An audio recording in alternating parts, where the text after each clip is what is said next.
Au sein de l'univers existent des objets et des phénomènes tellement étranges qu'ils pourraient être sortis de l'imagination d'un auteur de science-fiction. Il y a des choses tellement différentes dans l'espace qu'il est difficile de s'en rendre compte depuis la Terre. Imaginez qu'une particule puisse vous traverser, qu'une planète se cache dans notre système solaire, que des nuages soient remplis de l'alcool que nous buvons. Il y a beaucoup de choses étranges dans l'univers, mais ce sont souvent les plus étonnantes qui nous apprennent le plus à son sujet. C'est saugrenu, inexplicable et incroyablement bizarre. Partons ensemble vers l'étrangeté de notre univers.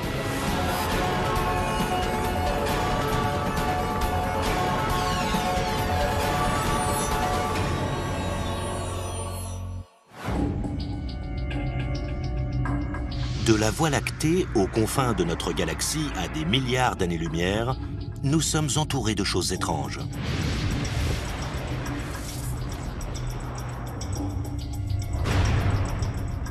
C'est difficile de comprendre certains concepts ou choses que nous trouvons dans l'espace, parce que ce qu'il y a sur la Terre est très différent. Plus on pense apprendre, moins on sait de choses. Il nous reste à découvrir une quantité infinie de choses étranges dans l'univers. L'univers regorge d'objets et de phénomènes mystérieux que nous ne comprenons pas encore complètement. Aussi étrange que cela puisse paraître, les astronomes ont découvert des nuages interstellaires remplis du même alcool que celui que contient la bière. Il existe un nuage étrange qui est fait de molécules organiques, et en particulier d'alcool éthylique. C'est le type d'alcool que nous buvons. C'est assez drôle de se dire qu'il existe une énorme distillerie cosmique pour de vrai. Mais c'est bien le cas. Les nuages moléculaires géants sont des ensembles gigantesques de gaz et de poussière. Certains font jusqu'à 1000 fois la taille de notre propre système solaire. Leur noyau dense et imposant permet la création de molécules complexes qui peuvent produire un cocktail cosmique.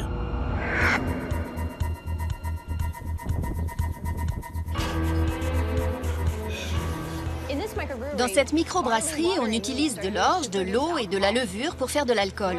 Alors que dans les nuages moléculaires interstellaires, ce sont des grains de poussière qui servent de site de nucléation pour les molécules les moins complexes, comme l'hydrogène, l'eau et le dioxyde de carbone, qui se réunissent et créent par réaction chimique des molécules complexes comme l'alcool éthylique.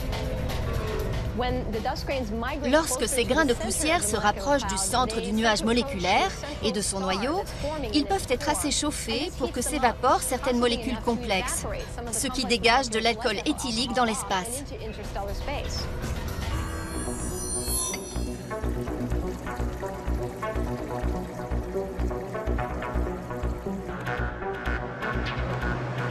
Merci. Comme dans cette microbrasserie, les grains de poussière des nuages moléculaires sont des lieux de rencontre pour que les molécules esselées se réunissent pour en former de plus complexes. Le premier nuage d'alcool a été découvert en 1975. Depuis, on a pu observer encore plus de ces nuages vraiment étranges. Le G34-3, qui se trouve dans la constellation Aquila, fait 1 millier de fois le diamètre de notre système solaire.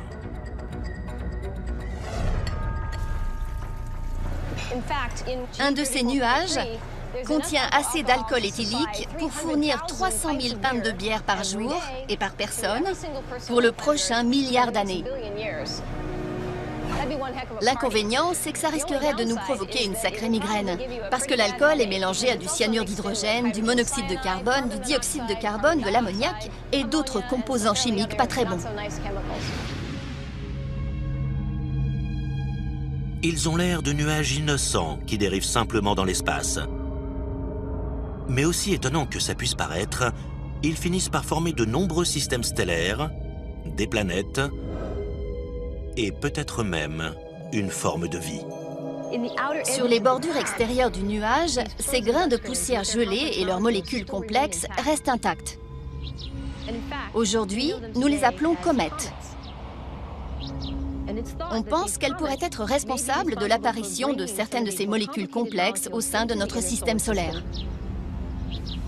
Elle pourrait même avoir imprégné notre planète de ces molécules qui sont la base des acides aminés dont nous avons besoin pour vivre. Notre Soleil, tout comme la Terre, a été créé à partir d'un nuage interstellaire, un peu comme ce nuage d'alcool. Si on a les bons ingrédients organiques, on a les bons ingrédients pour la vie. C'est assez étrange de se dire qu'il y a un gigantesque nuage d'alcool dans l'espace.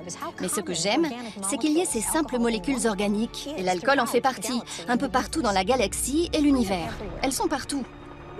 Si on réduisait la Terre en poussière, ça ressemblerait à un nuage interstellaire, avec tous les composants chimiques dont nous sommes faits. Des nuages chargés d'alcool pourraient avoir contribué à la création de la vie sur Terre. Mais bien que cela puisse paraître incroyable, il pourrait exister une forme de vie dans d'autres genres d'étranges nuages. Vénus, la deuxième planète la plus proche du Soleil, a une surface brûlante. Mais étrangement, ces nuages, qui flottent à une altitude d'environ 50 km, ont une température qui leur permettrait d'abriter la vie. Les températures sont semblables à celles de la surface de la Terre. La pression atmosphérique est similaire également. Alors, si la vie est possible sur Terre, elle pourrait l'être dans les mêmes conditions sur Vénus. S'il y a de la vie dans les nuages de Vénus, comment est-elle arrivée là? L'atmosphère de Vénus est le résultat de ce qu'on appelle l'effet de serre. L'accumulation de dioxyde de carbone a provoqué une montée des températures en surface. S'il y a eu un océan liquide sur Vénus, il a dû s'évaporer et disparaître dans l'espace. Il a pu migrer dans les couches supérieures et plus accueillantes de l'atmosphère.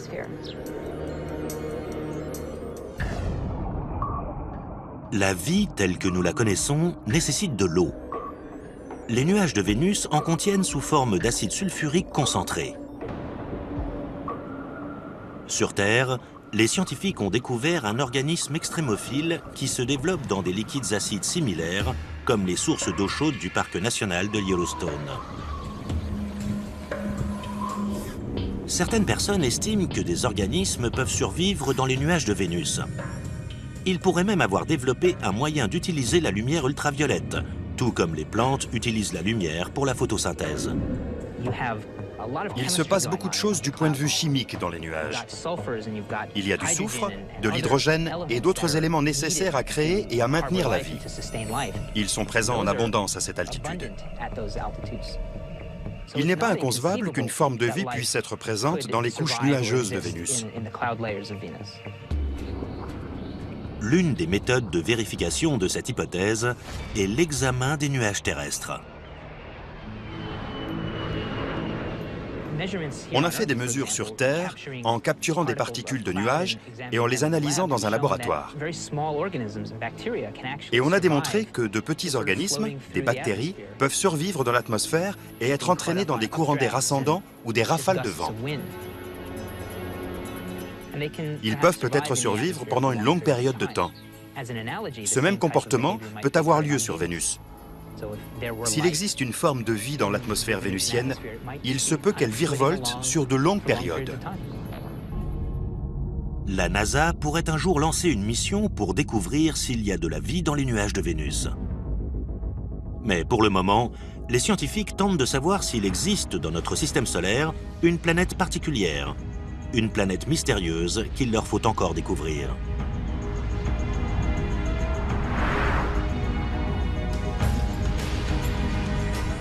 La planète X existe peut-être au-delà de Neptune.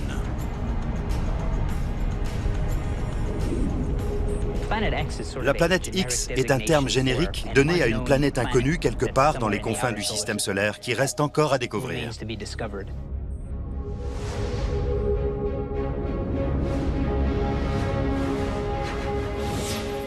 Les astronomes ont commencé à spéculer sur la possibilité d'une planète supplémentaire en observant la ceinture de Kuiper, un dépôt de roches de glace au-delà de l'orbite de Neptune. Le bord extérieur de la ceinture de Kuiper est appelé falaise de Kuiper, à cause de la densité de roches spatiales qui chutent brutalement à cet endroit. Ça pourrait être provoqué par l'interaction gravitationnelle de Neptune ou peut-être par une planète inconnue. L'une des hypothèses concernant la chute des objets dans la ceinture de Kuiper observée après 50 ou 50 unités astronomiques est qu'il pourrait y avoir une planète dans les environs qui provoquerait le phénomène observé dans cette zone. Pendant des décennies, les scientifiques se sont demandé combien de planètes comporte notre système solaire. Existe-t-il réellement une planète X? À sa découverte, Pluton a été désigné comme étant la planète X. Plus récemment, on a découvert des objets dans la ceinture de Kuiper, comme Eris ou Sedna, qu'on a également qualifiés de planète X. On peut toujours découvrir un très grand objet dans les profondeurs du système solaire. C'est pourquoi persiste l'idée que cette planète X, ou qu'une autre planète mystérieuse, se cache quelque part.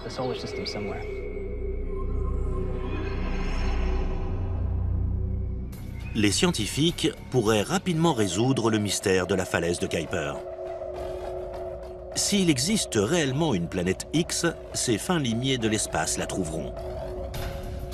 On devrait pouvoir découvrir assez rapidement si une telle planète existe vraiment grâce à une nouvelle génération de télescopes à grande échelle qui vont pouvoir absolument tout détecter.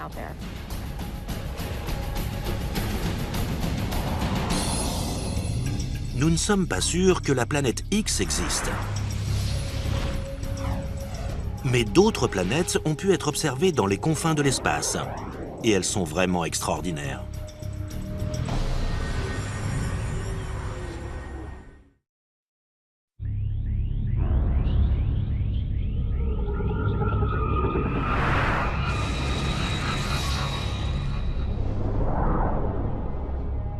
Notre système solaire possède quelques planètes un peu étranges. Mais nous ne sommes pas les seuls. De très puissants télescopes ont identifié à ce jour près de 300 planètes situées bien au-delà de notre système solaire. On les appelle exoplanètes. Les plus étranges sont les planètes de pulsars. Contrairement à la plupart qui orbitent autour d'une étoile comme notre Soleil, ces planètes tournent autour d'une étoile à neutrons en rotation rapide appelée pulsar, qui émettent un faisceau de lumière par rayonnement électromagnétique, un peu comme un phare. Dans les années 90, des scientifiques ont découvert un trio de planètes de pulsars dans la constellation de la Vierge à environ 900 années-lumière. À mon avis, ce sont les planètes les plus étranges de l'univers. Ces planètes sont vraiment proches du pulsar. Et ce n'est pas vraiment l'endroit idéal. Personne ne s'attendait à trouver des planètes à cet endroit, parce qu'un pulsar ou une étoile à neutrons est en fait le résidu d'une explosion de supernova. Une étoile s'est déchirée et a créé l'une des explosions les plus violentes qui ait eu lieu dans l'univers. Alors qu'est-ce que ces planètes font là? C'était une vraie surprise. Il y a 3 planètes comme ça, et l'une d'entre elles ont une masse 4 fois supérieure à celle de la Terre, et la troisième, le double de celle de la Lune. Ce sont des petites planètes. Elles tournent tellement près de leur étoile à neutrons qu'elles pourraient presque entrer dans l'orbite de Mercure. Elles sont vraiment proches.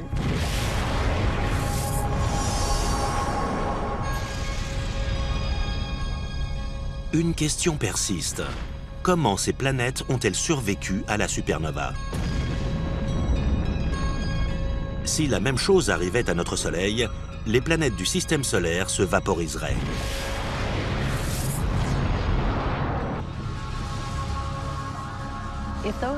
Si les planètes que nous voyons étaient là au moment de la supernova, et si elles y ont survécu, toute forme de vie qui aurait pu s'y trouver s'est probablement éteinte. Nous n'avons aucun espoir.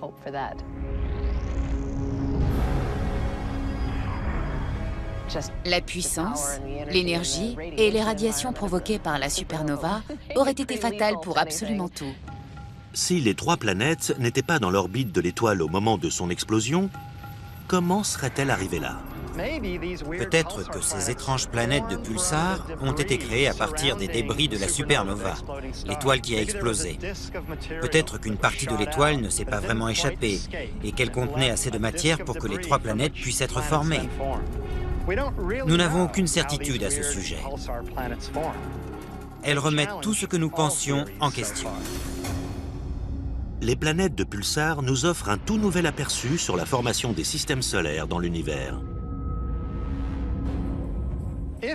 Si les planètes de pulsars se sont formées après l'explosion de la supernova, cela prouve que la formation des planètes peut se faire dans des environnements assez extrêmes et inattendus.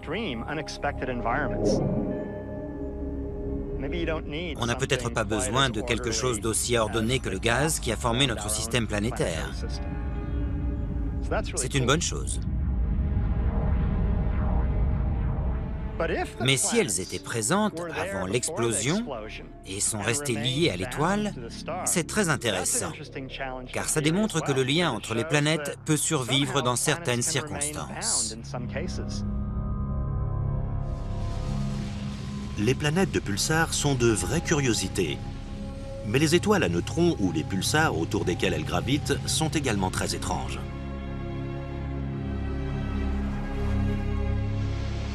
La matière qui compose une étoile à neutrons est très dense. Sa masse par unité de volume est très élevée. Elle est aussi dense qu'un noyau atomique. Si cette pelletée de sable était en fait la matière de l'étoile à neutrons, elle pèserait autant que le mont Whitney dans la Sierra Nevada en Californie. Ça aurait la même masse qu'une montagne.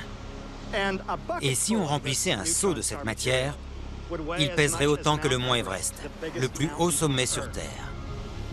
Je peux soulever un seau de sable assez facilement, mais si c'était de la matière d'étoile à neutrons, je ne pourrais jamais soulever le mont Everest, ce qui prouve à quel point cette matière est dense.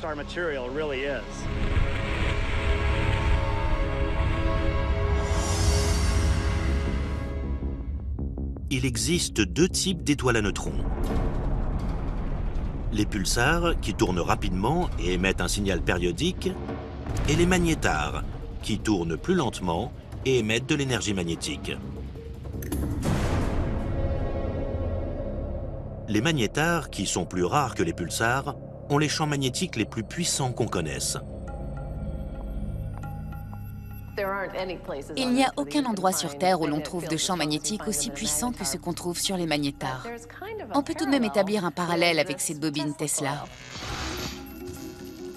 La bobine Tesla a été expérimentée à l'origine par Nikola Tesla, alors qu'il essayait de trouver un moyen de fournir de l'électricité par l'air, sans avoir besoin d'installer des fils électriques.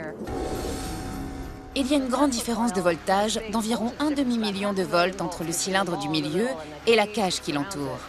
Dans l'intervalle, une énergie est libérée. Et quand les électrons se déplacent dans l'air, ils libèrent une énorme quantité d'énergie que l'on voit dans les étincelles. C'est un peu pareil dans les magnétars. C'est cette énergie que l'on voit dans les rayons gamma et les rayons X. Les magnétars peuvent libérer de grandes quantités d'énergie. Non pas de manière périodique comme les pulsars, mais plutôt au hasard. Il y a comme un tremblement d'étoiles à la surface. Et plusieurs champs magnétiques se réunissent et libèrent beaucoup d'énergie, qui se transforme en rayons gamma et en rayons X. Les magnétars et les pulsars sont des étoiles assez étranges. Mais les scientifiques ont découvert quelque chose d'encore plus étrange. Une étoile qui se comporte comme un pulsar et un magnétar en même temps. Le Rossi X-ray Timing Explorer de la NASA a observé que cette étrange étoile avait libéré 5 éruptions d'énergie sous forme de flamboiements propres au magnétar. Ça s'est passé 5 fois entre mai et juillet 2005. À chaque fois, ça a duré moins d'une seconde, mais l'énergie libérée équivalait à celle de dizaines de milliers de soleils. Il y a eu un cas de pulsar qui a subi plusieurs explosions identiques à celles d'un magnétar, ce qui nécessite un champ magnétique très puissant et une sorte de restructuration de celui-ci qui libère soudainement bien plus d'énergie qu'un pulsar ordinaire. Nous avons donc la preuve d'un lien, peut-être manquant, entre les pulsars et les magnétars. Un pulsar qui s'est comporté comme un magnétar. Cette étoile, qui est un pulsar et un magnétar à la fois, est très jeune. Elle a moins de 900 ans. Les astronomes pensent que les étoiles à neutrons peuvent être d'abord des magnétars, avant de se stabiliser et de devenir des pulsars.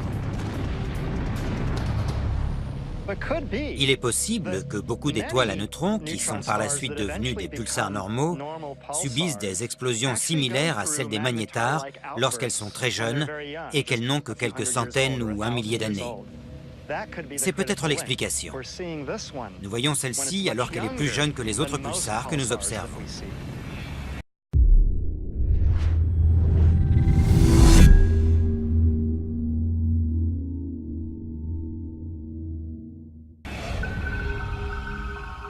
Il existe des étoiles inhabituelles dans le cosmos. Mais il y a d'autres choses tout aussi étranges dans l'espace. Récemment, les scientifiques ont résolu le mystère qui entourait l'un des éléments les plus insaisissables de l'univers, une particule fantôme qui nous traverse chaque seconde de chaque jour.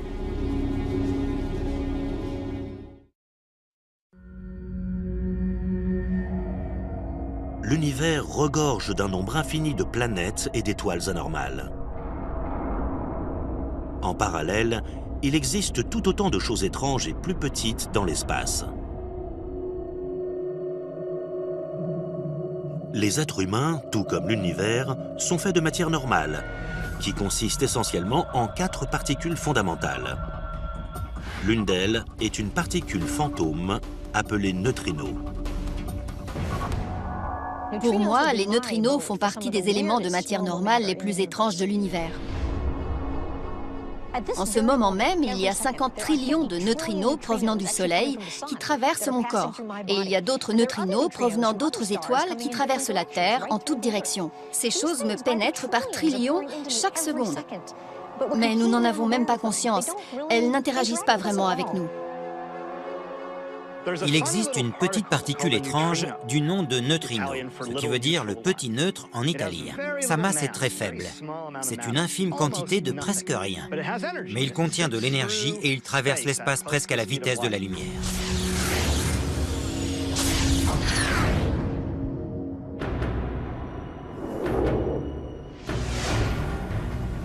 Ces choses n'ont pas d'interaction. Mais imaginez l'équivalent d'un morceau de plomb d'une épaisseur d'une année-lumière. Si on envoyait un rayon de neutrinos dans sa direction, la moitié d'entre eux traverserait le plomb et en sortirait indemne. Les neutrinos sont communément formés suite à des réactions nucléaires à l'intérieur d'étoiles et de notre Soleil aussi.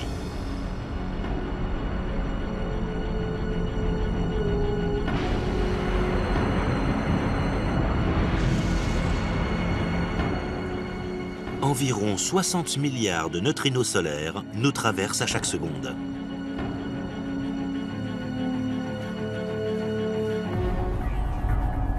Mais d'autres sources créent des neutrinos. Ils sont produits par des réacteurs nucléaires. Certains d'entre eux sont produits par des déchets radioactifs d'éléments contenus dans la roche qui nous entoure. D'autres sont produits lorsque les rayons cosmiques pénètrent dans notre atmosphère. Quand ils le font, c'est avec la puissance d'une balle rapide allant à près de 150 km/h.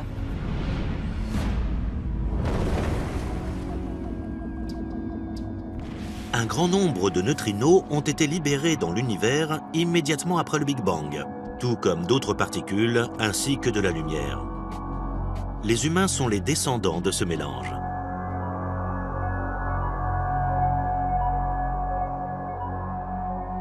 Les neutrinos sont de petits objets inhabituels. Mais il existe des choses plus grandes, tout aussi inhabituelles.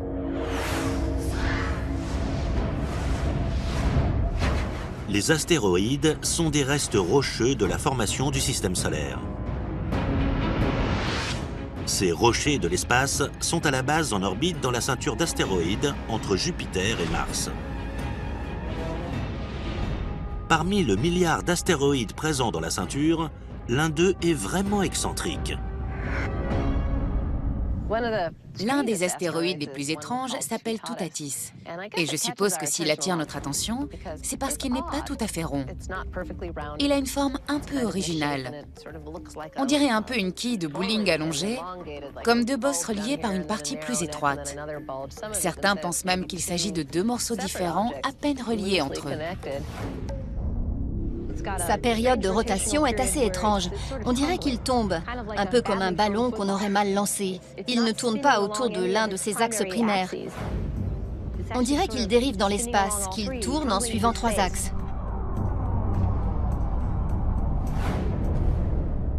L'orbite de Toutatis a une forme très elliptique, qui le porte de la ceinture d'astéroïdes à l'orbite de la Terre. C'est un astéroïde qui croise l'orbite de la Terre, ce qui en fait un danger dans la mesure où il pourrait nous percuter.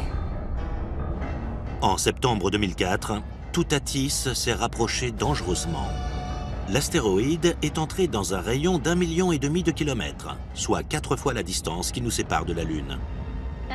C'est très proche pour un astéroïde. Il est très grand, et s'il s'écrasait sur la Terre, il ne serait pas du tout ralenti par notre atmosphère. Il frapperait fort, et ce serait dévastateur pour la Terre.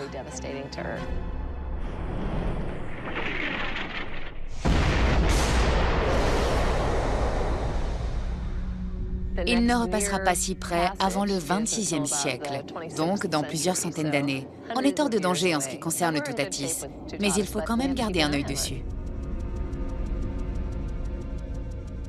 Toutatis n'est pas un astéroïde comme les autres.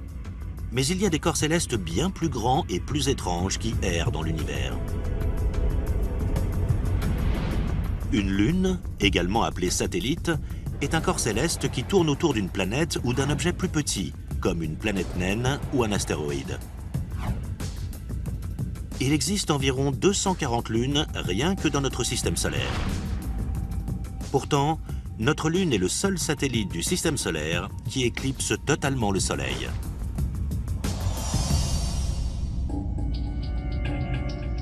Mais l'une des lunes les plus étranges appartient à une géante gazeuse aux confins de notre système solaire. Miranda, l'une des lunes d'Uranus, est vraiment étrange. Elle est très petite et mesure moins de 500 km de diamètre. C'est à peu près la distance qui sépare New York de Washington. Mais elle est vraiment hors du commun. Miranda a été surnommée la lune Frankenstein de notre système solaire à cause de sa surface irrégulière. La surface comporte beaucoup d'irrégularités, de canyons, de défauts et de failles. On dirait qu'elle a été abîmée. Bien que son diamètre ne dépasse pas les 500 km, elle a des failles de 18 km. À titre de comparaison, le Grand Canyon mesure 450 km de long et environ 1,5 km de profondeur. Ce qui fait de Miranda l'une des lunes les plus étranges du système solaire, c'est qu'on dirait qu'elle a été assemblée à partir des restes d'autres lunes.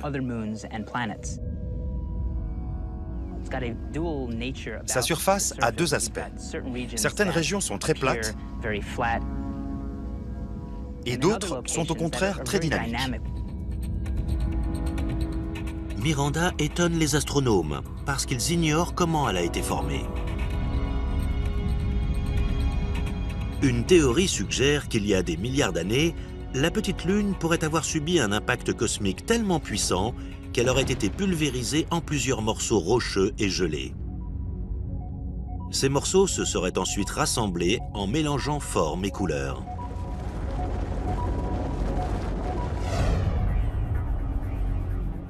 Mais une autre hypothèse suggère que la surface de Miranda est le résultat de la création de failles dues à des pressions énormes qui poussent de grandes masses rocheuses au-delà de leurs limites.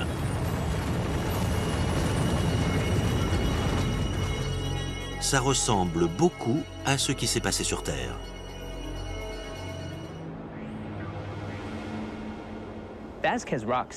Vasquez Rocks, en Californie, est apparu parce que 2 plaques tectoniques se sont rencontrées et ont exercé une grande pression l'une contre l'autre.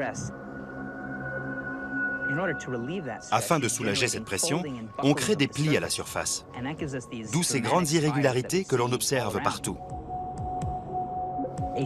Quelque chose de similaire se passe sur Miranda, où il y a une pression énorme sur la surface qui cause la création de plis et de failles, d'où les pics et les escarpements que nous voyons. Miranda n'est qu'un des objets inexplicables parmi 1 million d'autres qui composent la Voie lactée. Mais notre galaxie n'est pas la plus bizarre de l'univers. Il y en a d'autres qui nous obligent à redéfinir le mot « étrange ».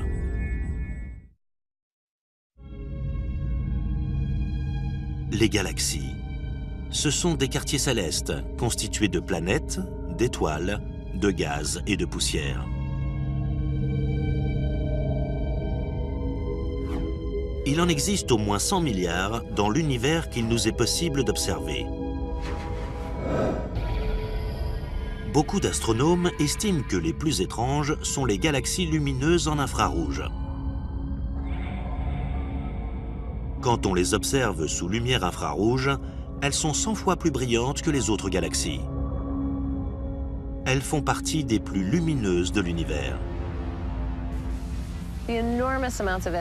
L'énorme quantité d'énergie dégagée par ces galaxies ultralumineuses en infrarouge est le résultat d'explosions lors de la formation d'étoiles.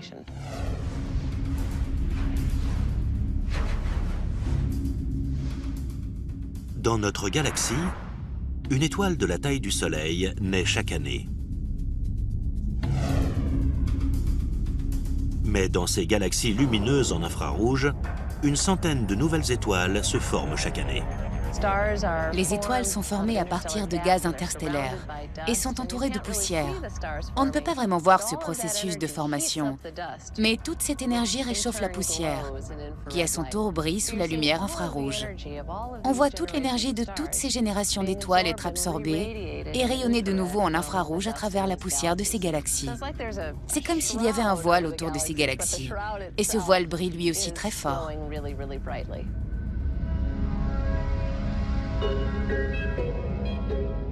Les galaxies lumineuses en infrarouge ont été découvertes dans les années 80, quand le télescope spatial infrarouge IRAS a remarqué des galaxies très lumineuses dans des longueurs d'onde infrarouges qui étaient un trillion de fois plus puissantes que le Soleil. L'une de ces galaxies les plus lumineuses a été identifiée sous le nom F15307 + 3252. Elle est située à 7 milliards d'années-lumière dans la constellation du Bouvier. Les numéros dans ces noms font référence à la direction et aux coordonnées dans le ciel auxquelles on peut trouver l'élément.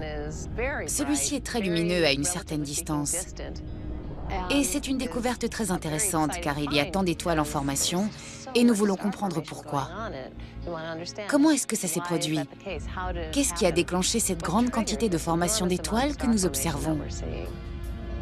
L'une des hypothèses est que ces galaxies sont très actives parce qu'elles sont le résultat soit de fusion, soit de tentatives de fusion avec d'autres galaxies. Quand une galaxie se rapproche d'une autre, ou même entre en collision avec elle, il peut y avoir une compression d'une grande quantité de gaz, qui peut déclencher une vague de formation d'étoiles ou canaliser de manière efficace le gaz dans un trou noir, ce qui crée de la chaleur autour du disque d'accrétion. À ce jour, nous recherchons encore activement l'explication du processus qui crée ces galaxies inhabituelles.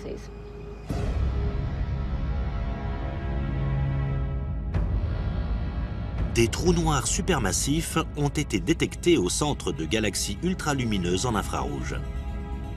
Il s'agit de régions dans l'espace où la gravité est tellement forte que rien ne peut y échapper, pas même la lumière. Mais une catégorie encore plus étrange de trous noirs pourrait également exister. Les micro-trous noirs sont une sorte hypothétique d'éléments plus petits que le noyau d'un atome. Contrairement aux trous noirs stellaires ou supermassifs, les micro-trous noirs n'ont jamais été observés, mais de nombreux scientifiques croient en leur existence. Les micro-trous noirs sont probablement très communs. Il y en a peut-être un là sous mon nez, un là, un autre là. On ne le saura peut-être jamais. Les micro-trous noirs sont peut-être des restes du Big Bang. L'explosion aurait pu concentrer de la matière pour qu'elle forme des trous noirs trop petits pour être observables au microscope. Plus le trou noir est petit, plus vite il perd de la masse. Donc si un tout petit trou noir de la masse d'une montagne avait été créé peu après le Big Bang, alors aujourd'hui, 14 milliards d'années plus tard, il se serait évaporé tellement vite que les résidus se seraient évaporés également dans une explosion colossale.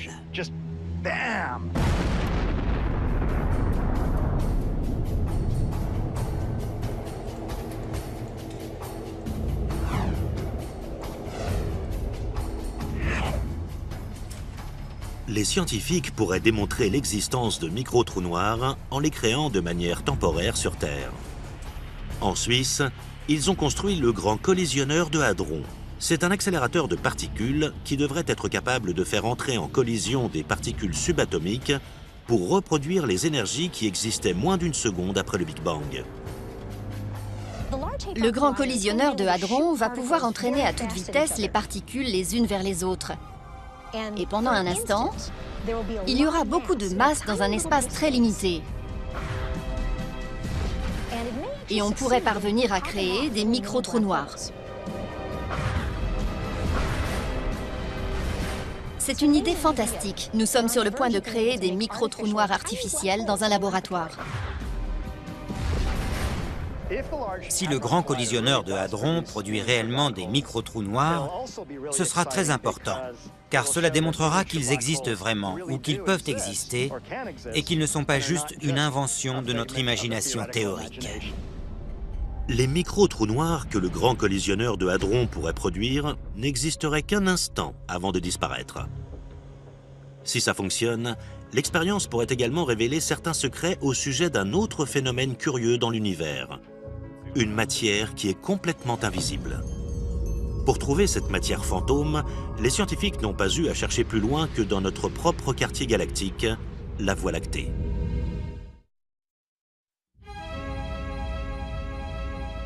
Aussi étrange que cela puisse paraître, les planètes, les étoiles, les lunes et les galaxies représentent moins de 20% de toute la matière présente dans l'univers.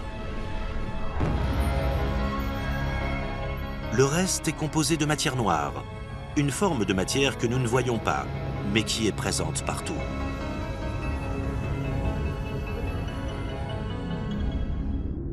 L'idée de la matière noire a pour la première fois été introduite au début des années 30, mais peu de scientifiques y ont cru à l'époque.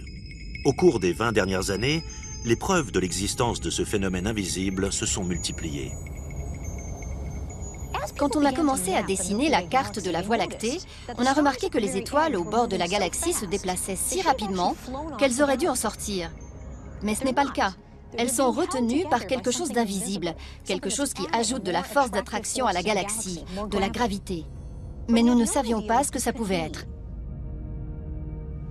C'est étrange de se dire qu'on ne peut même pas voir une partie de l'univers. On détecte la matière noire parce qu'elle agit sur la gravité de la masse qui nous est visible. Les galaxies tournent plus vite qu'elles ne le devraient, si on calcule la gravité à laquelle elles sont soumises par rapport à la quantité de matière que l'on voit. Si cette attraction gravitationnelle n'existait pas, les gaz chauds se disperseraient. Nous savons donc qu'il y a davantage de gravité que ce que nous pourrions penser au vu de la quantité de masse que nous voyons. On a appelé ça la matière noire, tout simplement. L'un des moyens de mesurer la matière noire est d'observer les gaz chauds qui émettent des rayons X et comment ils sont contenus par la gravité qu'ils contiennent. Un autre moyen consiste à observer quelque chose appelé lentille gravitationnelle. Une lentille gravitationnelle est créée lorsque l'on voit une galaxie très lointaine derrière une autre galaxie. La lumière émise par la première est détournée pour contourner la seconde galaxie. C'est étrange de se dire que la lumière se tord pour former une lentille. C'est la gravité qui cause cette altération. On a donc remarqué ces galaxies déformées par la gravité.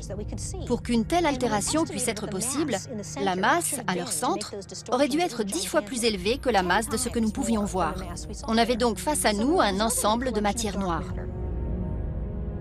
La matière noire constitue peut-être la majorité de la masse dans l'espace. Mais la plupart de l'énergie de l'univers provient d'un autre phénomène invisible appelé l'énergie sombre. C'est une forme d'énergie théorique qui existe partout et représenterait 70% de la masse totale et de l'énergie de l'univers. Ce qui est le plus bizarre, c'est que la chose qui reste la plus mystérieuse de l'univers soit quelque chose appelé énergie sombre. Cette énergie sombre n'a pas grand-chose à voir avec la matière noire.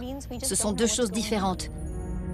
L'énergie sombre a été observée pour la première fois en 1998, lorsque les dimensions d'étoiles qui explosaient ont été utilisées pour déterminer la distance des galaxies.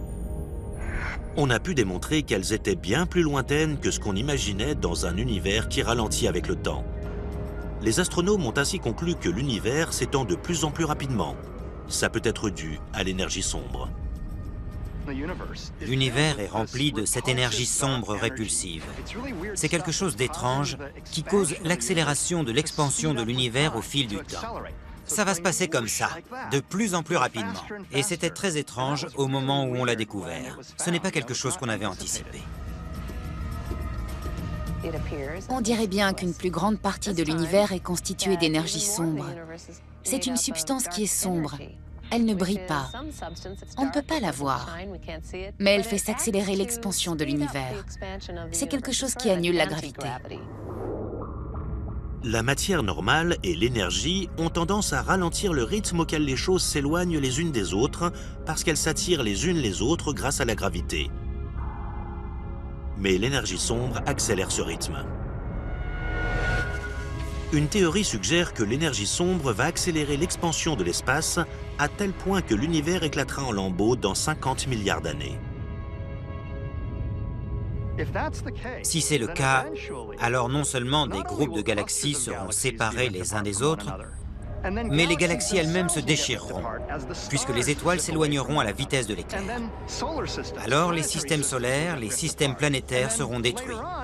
Par la suite, ce seront les planètes qui seront détruites, ainsi que les humains et même les atomes et les particules subatomiques. L'univers regorge d'éléments étranges et intéressants, mais le plus étonnant d'entre eux pourrait bien se trouver dans notre jardin. À mes yeux, la chose la plus étrange de l'univers est de loin la Terre. J'y vis, alors j'y connais quelque chose.